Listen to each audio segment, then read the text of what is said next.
Growing up, my life was filled with the sounds of my father's favorite records playing in the background while my mother worked tirelessly to keep our home running. My father, a factory worker, instilled a strong work ethic in me, while my mother's resilience taught me the importance of determination.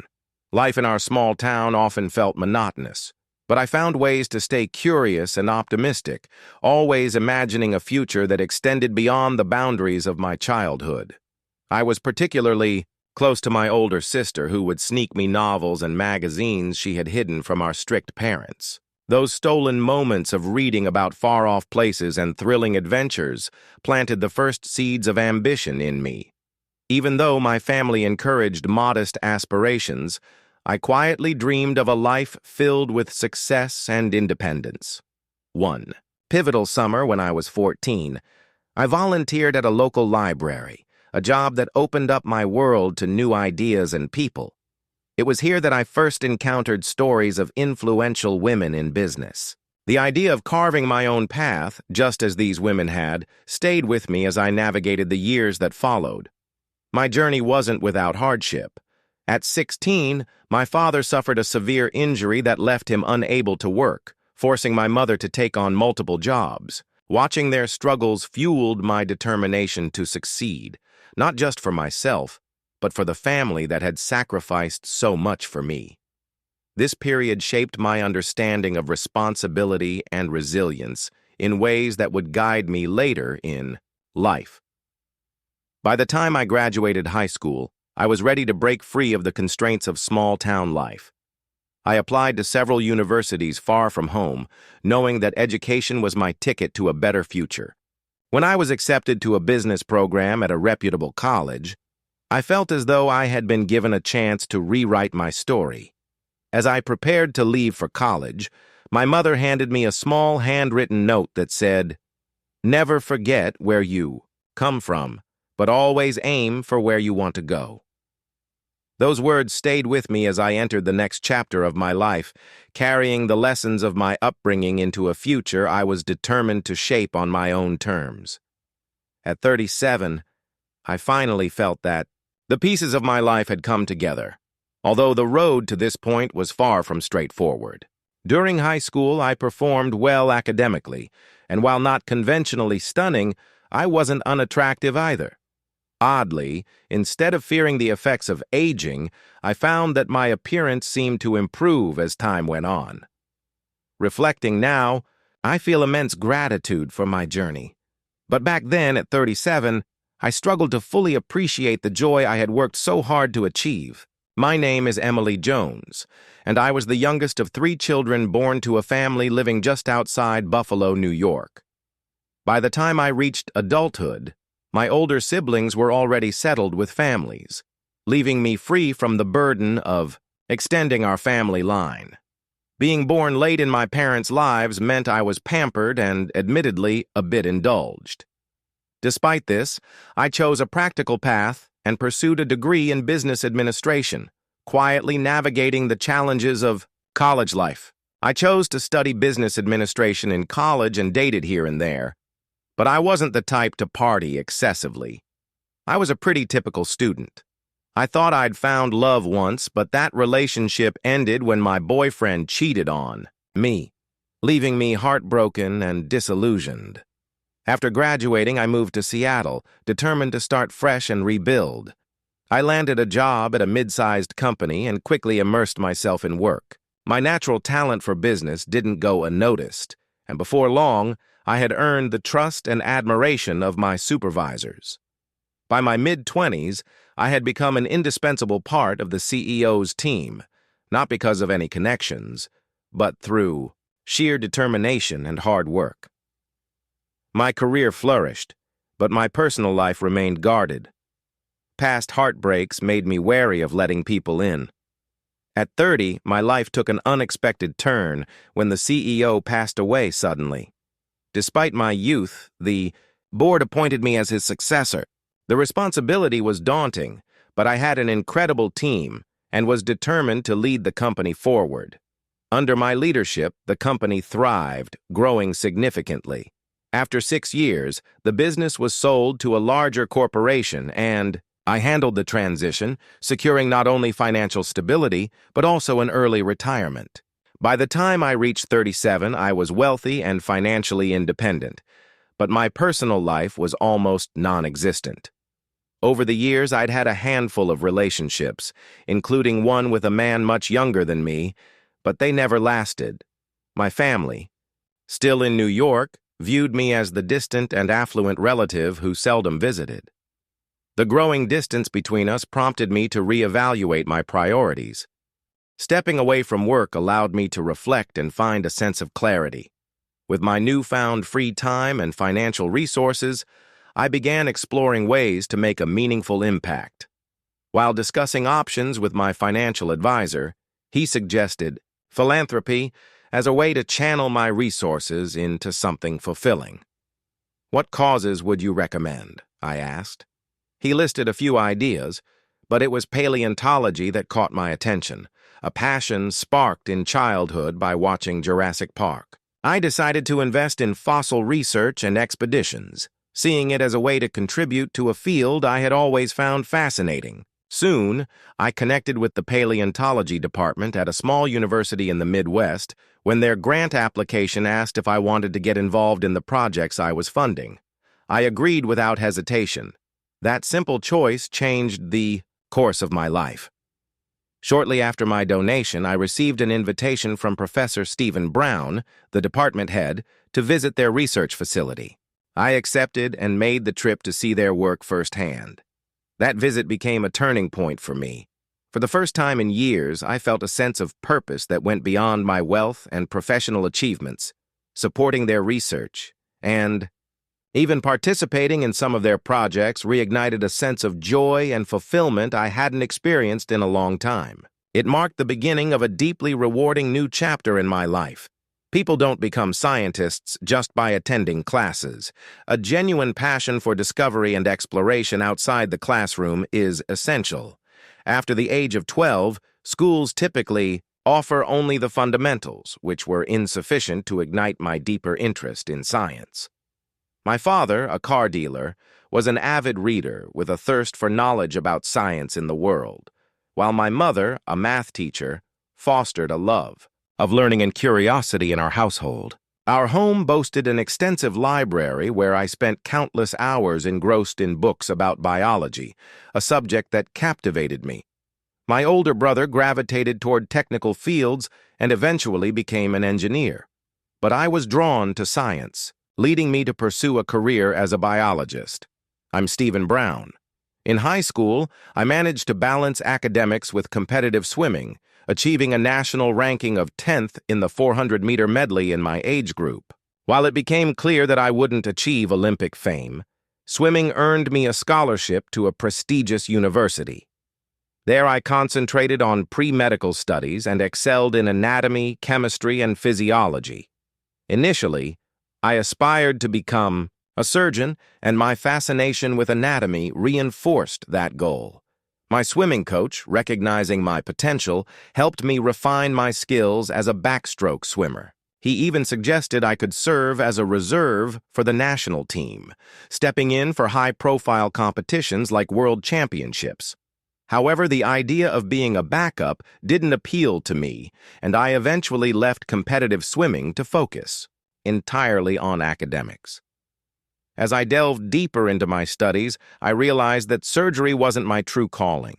I became more intrigued by biology and discovered paleontology, a field that combined history, humor, and science. After earning my degree, I decided to pursue a PhD in paleontology at another university. My coach was disappointed, calling my departure from swimming a waste of talent. Despite his disapproval, I found paleontology far more rewarding than being a substitute swimmer. My shift to paleontology coincided with a wave of groundbreaking discoveries. Fossils unearthed during construction and geological surveys offered fresh insights into Earth's past. One remarkable expedition in the Canadian Arctic revealed fossils showcasing the evolutionary transition from fish to amphibians during the Devonian period. While such discoveries were thrilling, I chose to specialize in mammal evolution, a field often overshadowed by the public's fascination with dinosaurs. Mammals, once dominant during the Permian period, survived a massive extinction by adapting and evolving heightened senses like smell and hearing, which played a critical role in the development of mammalian brains, including our own. My rigorous academic schedule left little time for relationships during college. While I had a few steady girlfriends, most relationships ended when I began my PhD program.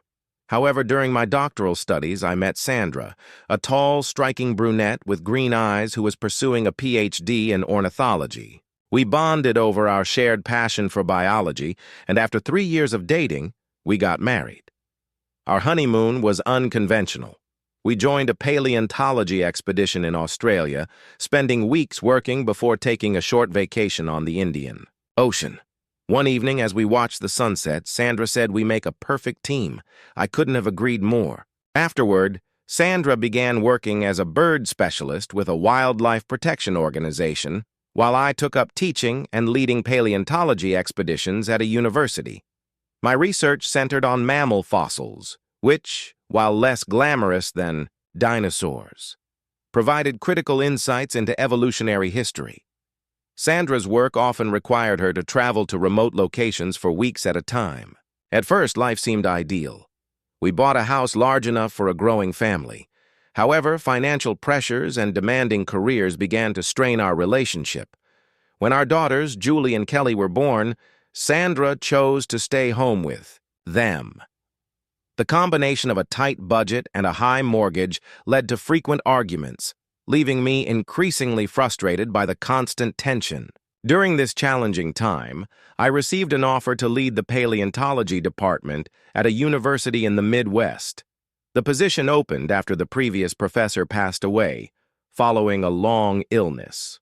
Although Sandra was hesitant to leave the East Coast, the job promised financial stability and career advancement.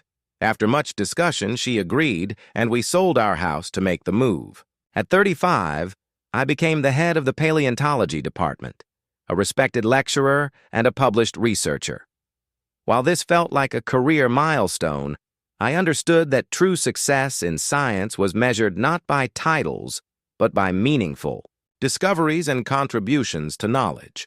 To ensure the department thrived, I focused on securing grants and building partnerships, allowing us to collaborate on major expeditions with larger institutions. Locally, we managed fossil finds from construction and mining projects, but my ultimate goal was to establish our department as a key player in significant research efforts. Our small team of 10 staff members, including PhD students, worked tirelessly to build a strong reputation. By collaborating with museums and universities, we brought in grants that sustained our research. While we lacked the resources to organize large-scale expeditions independently, our contributions to broader projects made a difference. 2 years after moving to the Midwest, a pivotal moment changed the course of my life. Emily Jones, a wealthy philanthropist from Seattle, expressed interest in funding and volunteering with our department. While grant applications were routine, her request to actively participate in our work was unusual. Intrigued, I reached out to discuss her interests and invited her to visit. When I met Emily at the airport, I felt both nervous and intrigued. She planned to spend a week getting to know our team and exploring ways to support our efforts. As I drove her to her hotel and later introduced her to the department, my curiosity about her motivations deepened. Her involvement had the potential to reshape our work in ways I hadn't anticipated. My focus was on ensuring her visit was productive and paving the way for a collaboration that could be transformative for our research. As the plane touched down, a wave of unease washed over me. Meeting Stephen for the first time had me unsure of what to expect. When I spotted him waiting near baggage claim, his tall frame, brown hair, and piercing blue eyes stood out immediately. He greeted me with a warm smile, and his easygoing nature quickly put me at ease. After helping me settle into my hotel, Stephen offered, "Let me show you around the department." We drove to campus, arriving at a charming red brick building that housed the paleontology program. Inside, Stephen introduced me to the team. Among them was Ken Aston, a junior professor from Texas who had joined shortly after Stephen became department head. I also met an older, semi-retired emeritus professor who specialized in assembling fossils and still collaborated closely with Stephen. The rest of the team included Robert Wysocki, a promising young researcher, Maria Gorgas, a postdoctoral fellow from Florida, 2 PhD students, one from Maine, the other from Perth, Australia, and 2 lab assistants. Everyone was welcoming, their enthusiasm for my arrival palpable. Stephen outlined how I could contribute. "You'll be assisting Kathy, our secretary," he explained, adding that I was welcome to propose ideas for improving operations. After the introductions, Stephen led me to the department's storage facility. "This is where we keep the less prominent fossils," he said, gesturing toward rows of carefully cataloged specimens. "Only the most notable pieces are housed in the main building." The following days were a whirlwind of settling in. I bought a modest Ford Focus, rented a small apartment, and gathered the essentials to make it feel like home. By Sunday evening, I was ready to dive into my new routine. Monday began with a thorough orientation led by Stephen, and the next day, I flew back to Seattle to pack up my life and tie up loose ends. As I sorted through my belongings, memories of my last relationship surfaced. Bill Morton, a professional basketball player 13 years younger than me, had entered my life by chance after a clumsy mishap at a mall. We'd both recently ended relationships and found solace in each other's company. But when his career skyrocketed, we amicably parted ways. Though we remained on good terms, those memories stirred a mix of nostalgia and longing. Returning to the Midwest, Stephen met me at the airport once more, helping me with my luggage and outlining my flexible schedule. "Your time is yours to manage," he said encouragingly. "Take the initiative wherever you see fit." I began working 6-hour days, but my hours soon stretched to 8 as I became immersed in the department's activities. I observed lectures and was impressed by Stephen's talent as an educator. My responsibilities included streamlining purchasing processes, renegotiating contracts, and helping Kathy organize travel logistics for expeditions. Stephen often joked, "Looks like you volunteered to oversee your own donation money." His humor always lightened the mood. In time, I learned to extract fossils from rock, a painstaking yet oddly satisfying process. I gradually felt like an integral part of the team. Stephen once mentioned that some colleagues were envious of his free assistant, but I didn't mind. My work brought fulfillment, though I couldn't ignore the emptiness left by the absence of love in my life at Stephen's suggestion. I began swimming at the campus pool during the week and the city pool on weekends. Occasionally, I saw Stephen there with his family. His wife Sandra was warm and cheerful with striking green eyes and blonde hair. Their daughters, bursting with energy, adored the water, and Stephen often joked about the aquatic ape hypothesis as he watched them play. Despite finding joy in my work, a lingering sense of incompleteness persisted. Summer weekends often found me joining Stephen's family for backyard barbecues. Sandra was always gracious, and I enjoyed playing with their daughters. Yet these moments brought a pang of sadness, reminding me of the family I'd never had. Eventually, I stopped attending, choosing instead to explore the countryside or go horseback riding. Around this time, I dated Frank, a younger engineer I met in the city. While we enjoyed our time together, his decision to move to California to be closer to his children ended the relationship. "They need their dad nearby," he explained, and I respected his choice. Still, his departure left me lonely, deepening my longing for a family of my own. Reflecting on my past, I remembered that my former company, United, had an inactive charitable foundation.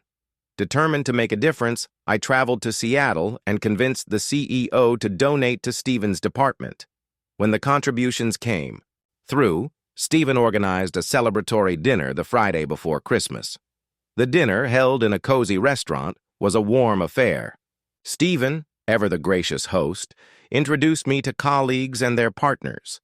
As champagne was poured, he stood to toast. "Emily," he said, lifting his glass, "you've ushered in a golden era for this department. Thanks to your generosity, we can finally launch our first independent expedition, colleagues. Your dream of exploring mammal fossils in Mongolia is now within reach. Thank you, Emily." The room erupted in applause as I stood to respond.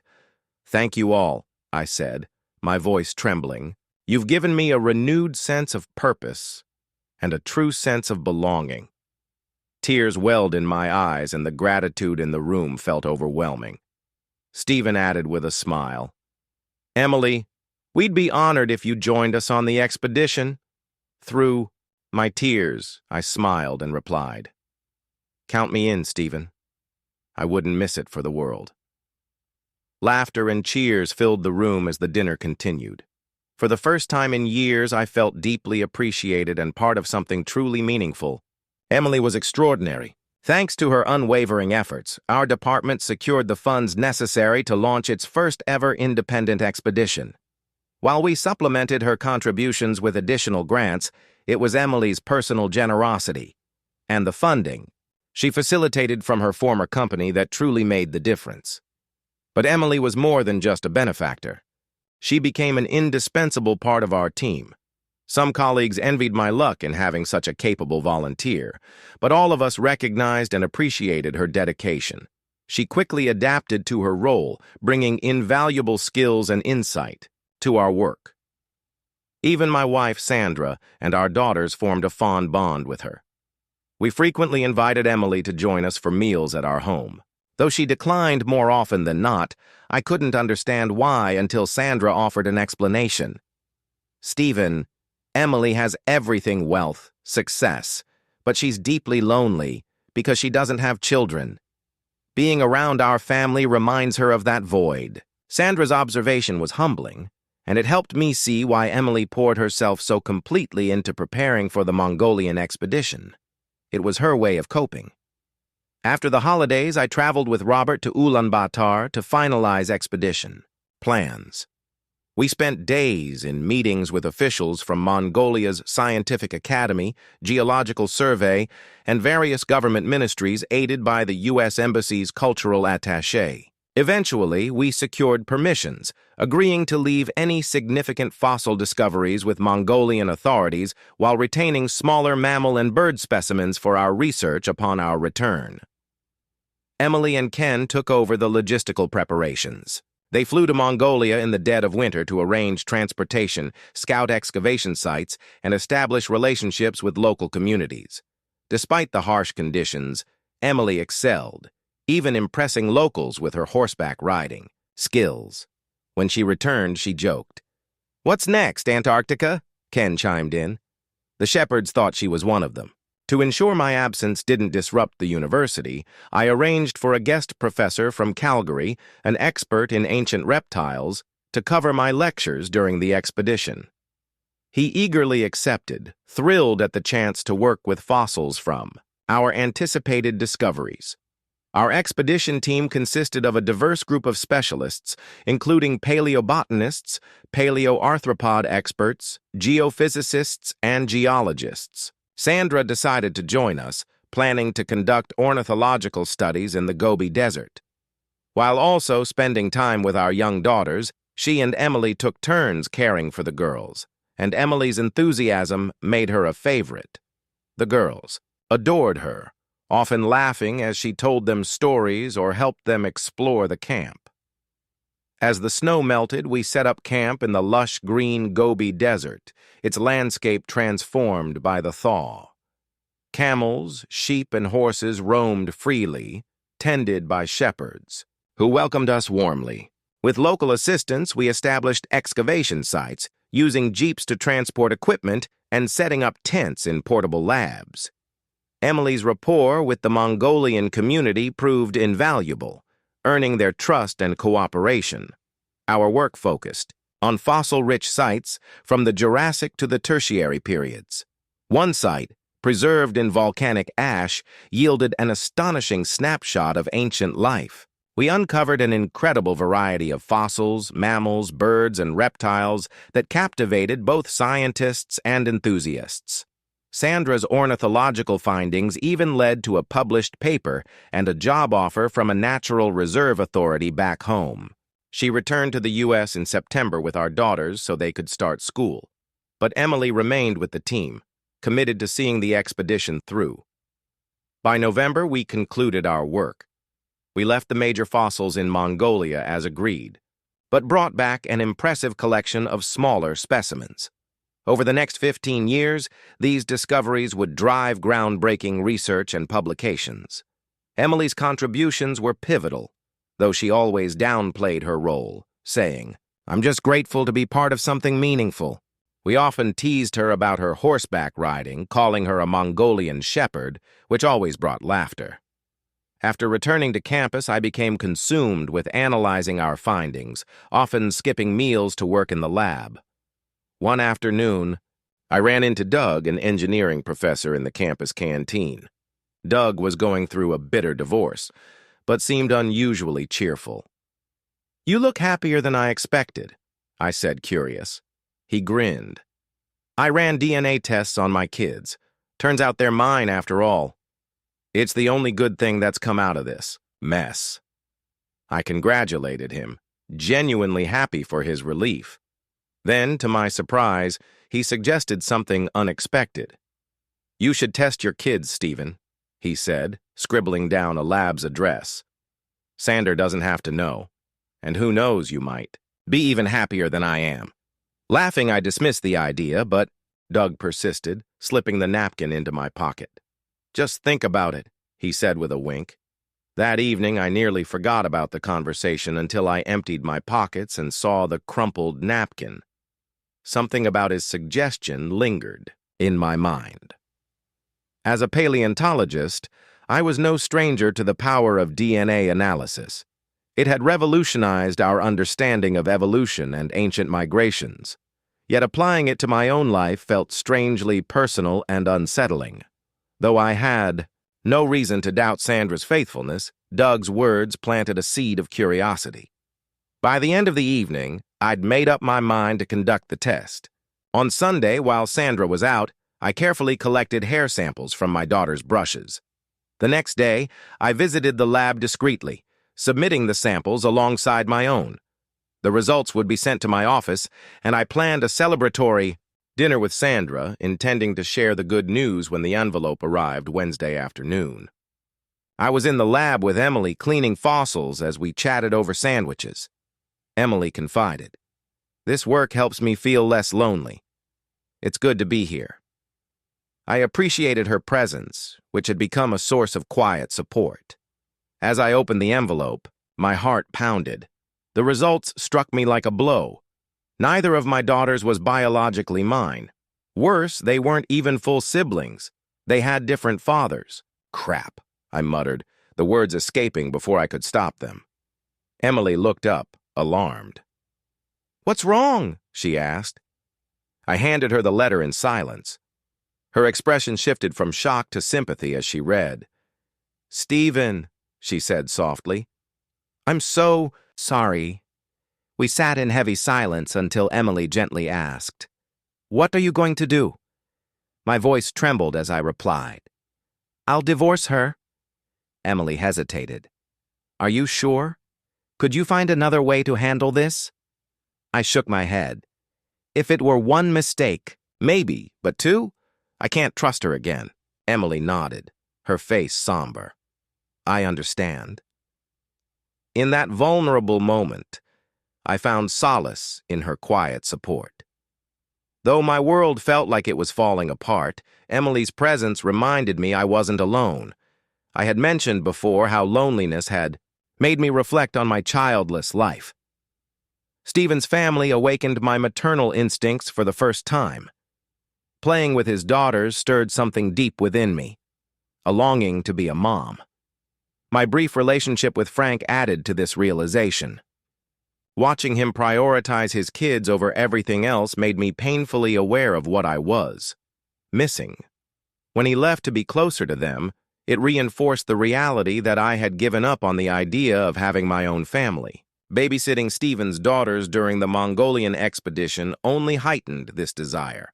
Around this time, a colleague mentioned a new blood test for detecting Down-Edwards syndromes in pregnancies for women over 35 with 99% accuracy. It was a breakthrough, showing how modern science had made pregnancy for older women much less daunting. This planted the idea that it wasn't too late for me, but I didn't want a fatherless family. I dismissed ideas like using a reproductive seed bank or having a one-night stand because I believed children deserve to know their father. Despite having the resources to raise kids as a single mom, I was convinced that a traditional family structure was better for a child's development.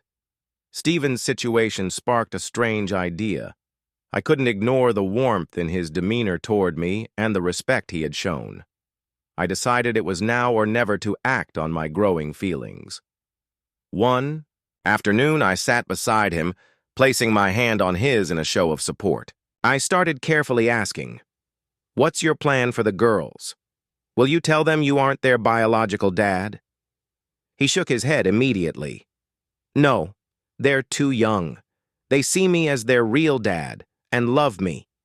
Telling them now would devastate them. Maybe when they're older, 16 or so, I'll tell them. At that age, they'll be able to understand the situation better. If they'd been younger, I might have left. But now our bond is too strong." "You're their true dad, Stephen," I reassured him. He nodded, his voice soft and emotional. "I've spent years raising them. They're my daughters in every way that matters, but I can't stay with Sandra. I'd rather live in a smaller apartment with less money than stay in the same house as a liar. This was my chance." Slowly, I guided the conversation forward. "What if you'd found out about Sandra's cheating years later? Would you have forgiven her if the girls were biologically yours?" He thought for a moment. "It's hard to say. Maybe there'd be a small chance, 25% at most. I might have tried counseling if a judge pushed for it, but forgiveness wouldn't come easily. Sandra would have to prove she could change, and even then, divorce would still be likely." I pressed further, wanting to understand his perspective. "Is being the biological father such a crucial part of how you see family? Would it have made a difference?" Stephen seemed to relax, slipping into his professor mode as he explained, "If the girls were mine biologically, reconciliation might have been possible. But now every time I see Sandra, I'll remember her betrayal. It would poison everything. Divorce is the best option." He spoke with calm resolve, avoiding harsh words about Sandra, which reassured me I was on the right track. I took another step forward. "Having your own kids seems important to you. With modern science, you could still have biological children. Do you have a plan for that?" He sighed, his tone resigned. "The odds aren't great. After paying child support and alimony, I'll have little left.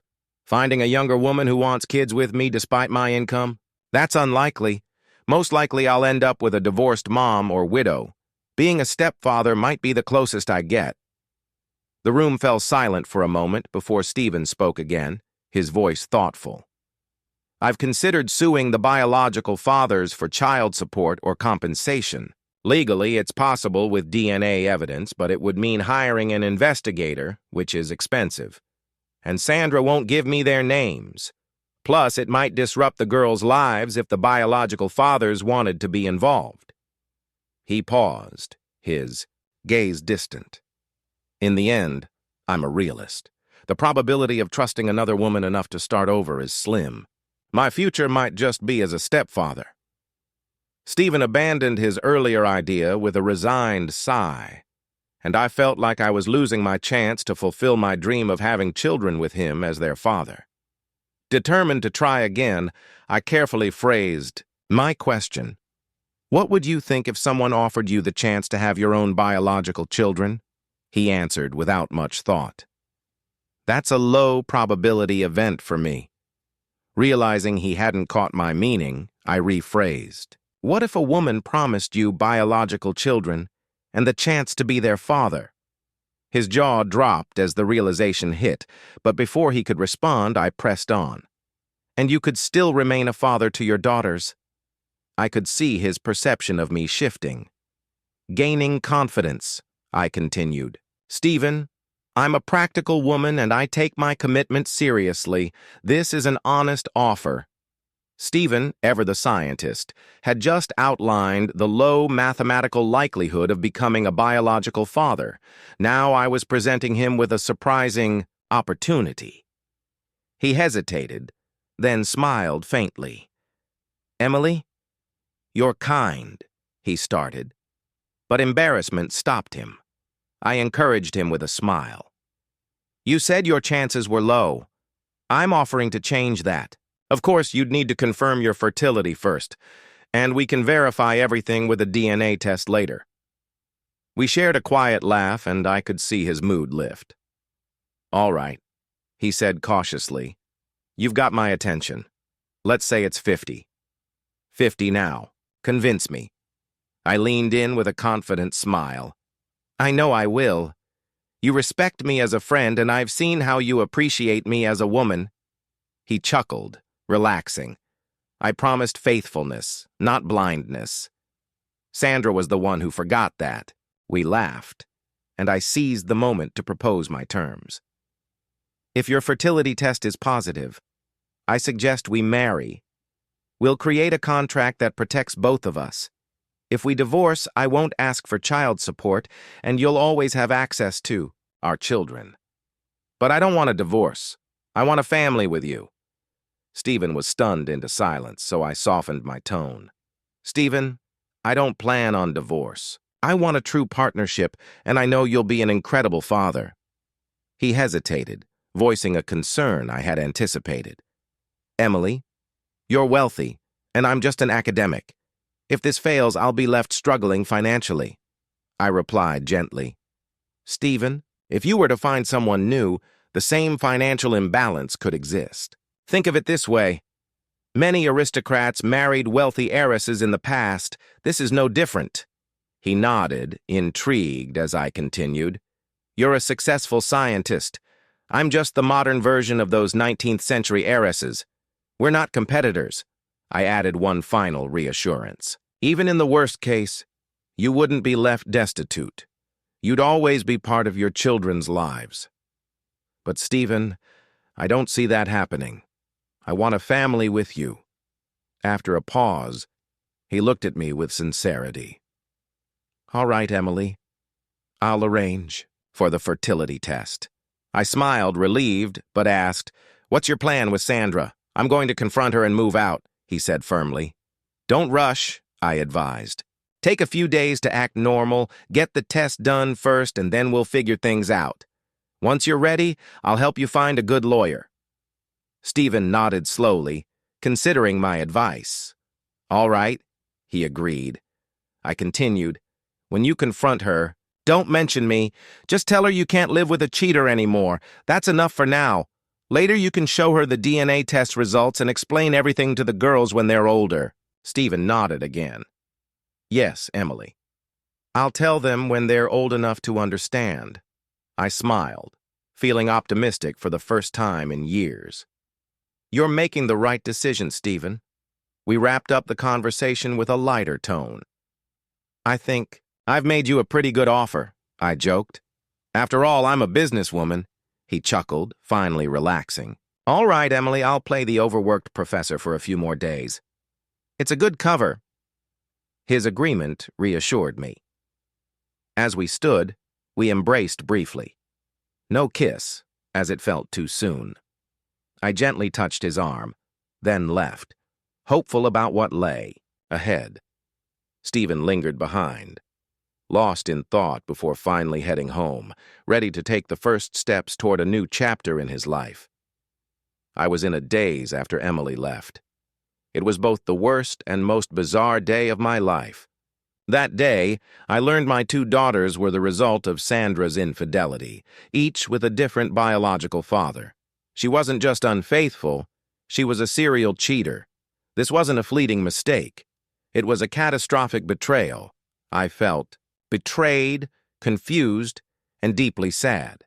But amidst the turmoil, Emily's surprising offers stood out. On the same day, I discovered I wasn't my daughter's biological father.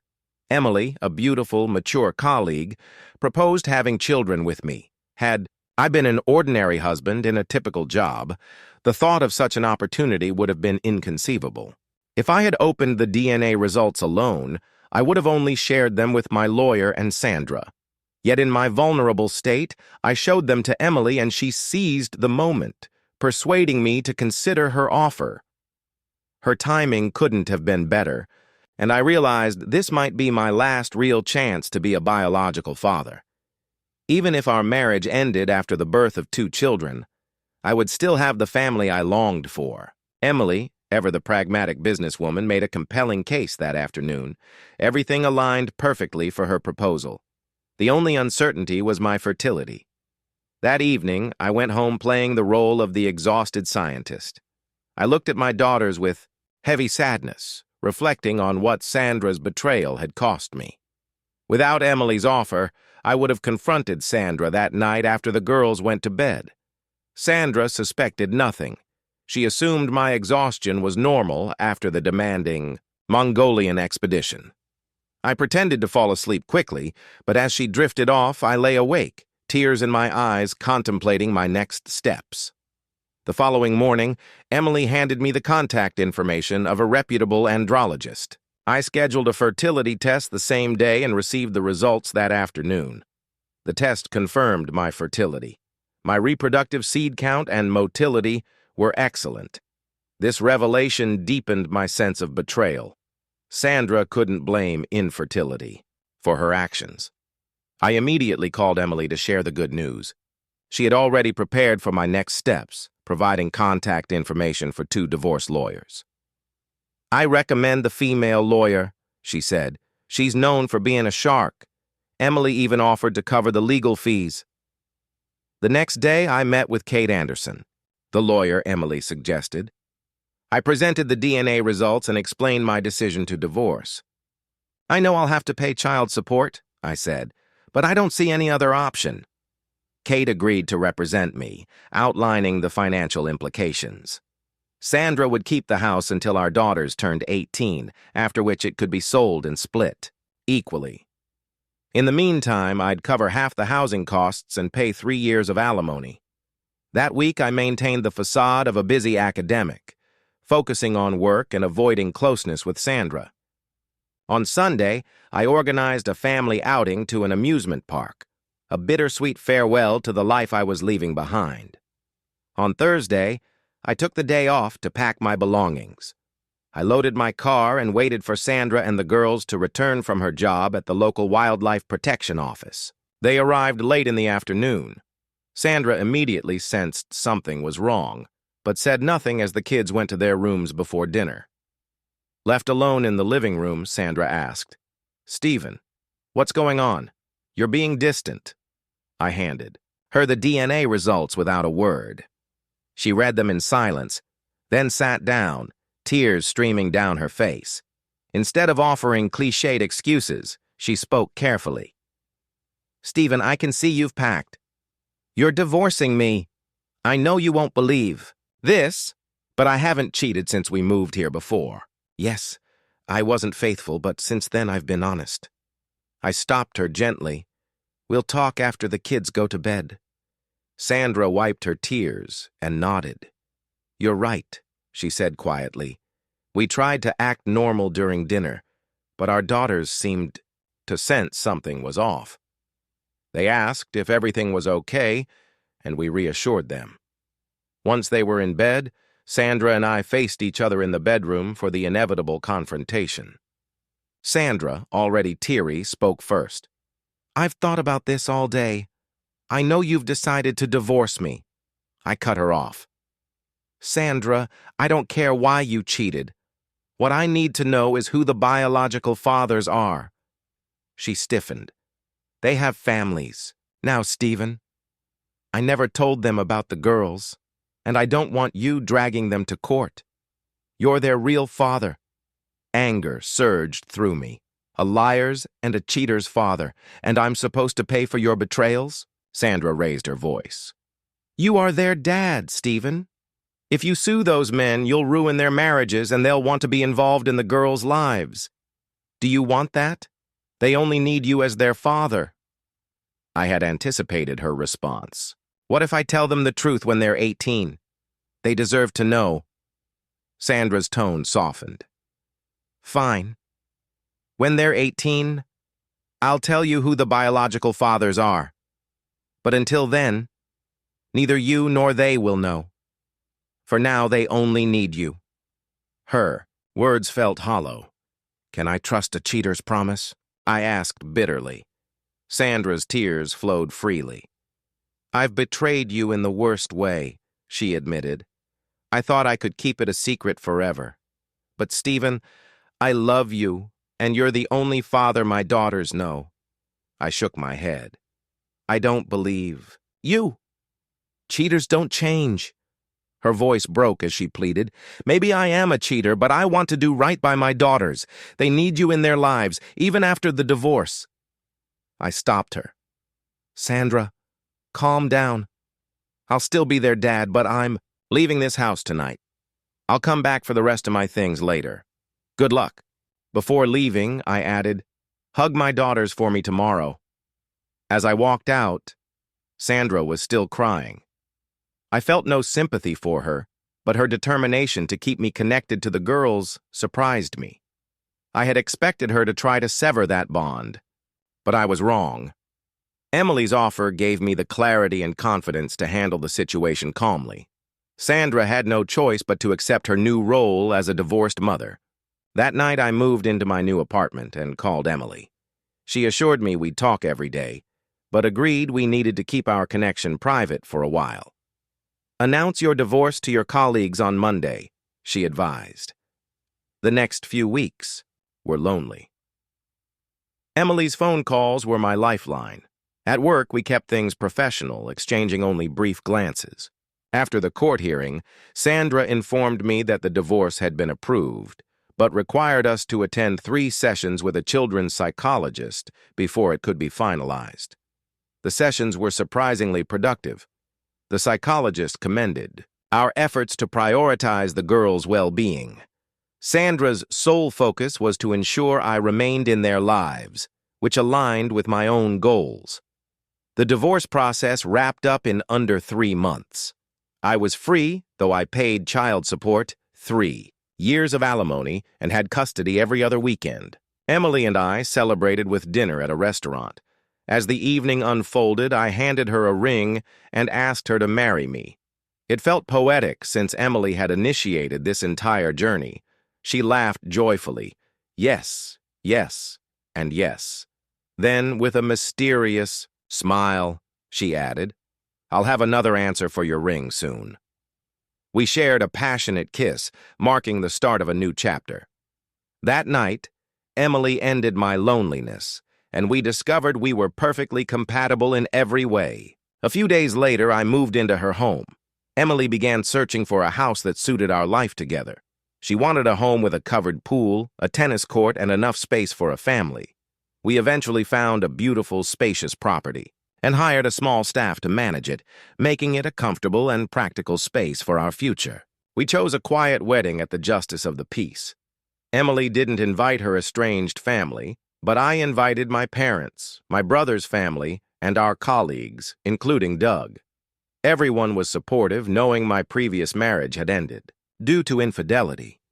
Since Emily's role at the university had been as a volunteer, our marriage caused no complications at work. We seamlessly transitioned into life as husband and wife, continuing our professional and personal journey together. Everything felt aligned, and for the first time in years, my life felt whole. Our wedding and reception were modest but beautiful. A catering company handled everything, and I covered the costs. Attendees included Stephen's parents, his brother's family, Doug with his new girlfriend, and several of our colleagues. Kathy Jones from Stephen's department stood as my maid of honor, while Doug served as best man. The ceremony took place at the Justice of the Peace's office, followed by a reception at our new home, where the caterers had arranged everything perfectly. We danced late into the night, celebrating our new life together. The next morning, we boarded a plane for our honeymoon. On the flight to Mauritius, Stephen and I reflected on the journey that had brought us together. Although my parents and siblings didn't attend the wedding, I sent them a few photos after we returned. To my surprise, they replied with a brief but congratulatory message. It wasn't warm, but it was a start. I thought, at 39, perhaps there's still time to rebuild these relationships. In Mauritius, we enjoyed the pristine beaches while starting a new chapter together, trying for a baby. Smiling, I told Stephen, "This honeymoon is my true answer to your ring." When we returned home, I discovered I was pregnant. Blood tests confirmed. The baby was healthy, and the birth of our daughter, Rebecca, brought immense joy to our lives. Stephen was overjoyed. "I can't believe I'm this lucky," he often said, beaming with pride. Becoming a mother at 40 was challenging, especially as many women my age were becoming grandmothers. I told Stephen, "You've lost your favorite volunteer for now. I'm fully committed to being a mom." Caring for Rebecca became my focus, and while our staff, Carmen and Jadwiga, helped, I loved nursing and nurturing her. I did some work for Stephen's department from home, but Rebecca was my priority. 18 months later, our son Harry was born. Blood tests showed he was healthy, and our happiness was complete. We decided not to have more children, knowing another pregnancy would be risky. To celebrate, I surprised Stephen with a DNA test as a birthday gift.